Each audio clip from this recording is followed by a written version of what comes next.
ಎಲ್ಲರಿಗೂ ನನ್ನ ನಮಸ್ಕಾರಗಳು. ಕಲಾ ಪ್ರೇಮಿಗಳಿಗೆ ಕವನವನ್ನು ವಿವರಿಸುತ್ತಾ, ಕವನದ ರುಚಿಯನ್ನು ಸವಿಸುತ್ತಾ, ನೊಂದ ಜೀವಿಗಳಿಗೆ ಸಮಾಧಾನ ನೀಡುತ್ತಾ ಶುರು ಮಾಡುತ್ತಿದ್ದೇನೆ ನನ್ನ ಕವನದ 2 ಸಾಲನ್ನು. ಇವತ್ತಿನ ನನ್ನ ಕವನ ತುಂಬಾ ಅದ್ಭುತವಾಗಿದ್ದು, ಜೀವನದಲ್ಲಿ ನಾವು ಆಸರೆಯನ್ನು ಪಡೆದೇ ಇರುತ್ತೇವೆ. ಮಾನವ ಸಂಘಜೀವಿಯಾದ ಕಾರಣ ಒಬ್ಬರಿಂದ ಒಬ್ಬರಿಗೆ ಆಸರೆ ಇಲ್ಲದೆ ಬದುಕುವುದು ಅಸಾಧ್ಯವಾಗಿದೆ. ಆಸರೆ ದಡವನ್ನು ದಾಟಲು ಅಂಬಿಗನ ಆಸರೆ, ಜೀವನದ ದಡ ದಾಟಲು ಆತ್ಮವಿಶ್ವಾಸವೇ ಆಸರೆ.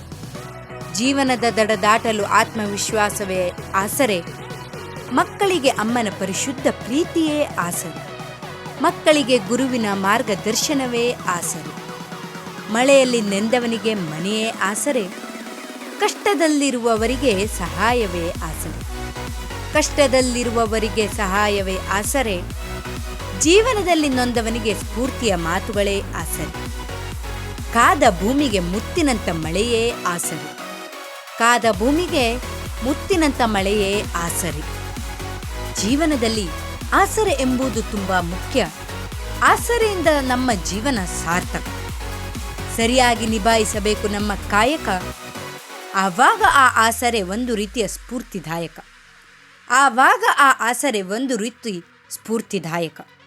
ಈ ನನ್ನ ಕವನಗಳು ನಿಮಗೆಲ್ಲರಿಗೂ ಇಷ್ಟವಾಗಿದ್ದರೆ ಪ್ಲೀಸ್ ಲೈಕ್ ಮಾಡಿ, ಸಬ್ಸ್ಕ್ರೈಬ್ ಮಾಡಿ, ಪ್ಲೀಸ್ ಸಪೋರ್ಟ್.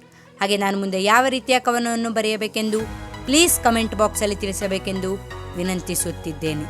ನಾವು 500 ಸಬ್ಸ್ಕ್ರೈಬ್ಸ್ಗಳ ಪಯಣದಲ್ಲಿದ್ದು, ಆ ಪಯಣದಲ್ಲಿ ನೀವೆಲ್ಲ ಭಾಗಿಯಾಗಬೇಕೆಂದು ಕಳಕಳಿಯಿಂದ ವಿನಂತಿಸಿಕೊಳ್ಳುತ್ತಿದ್ದೇನೆ.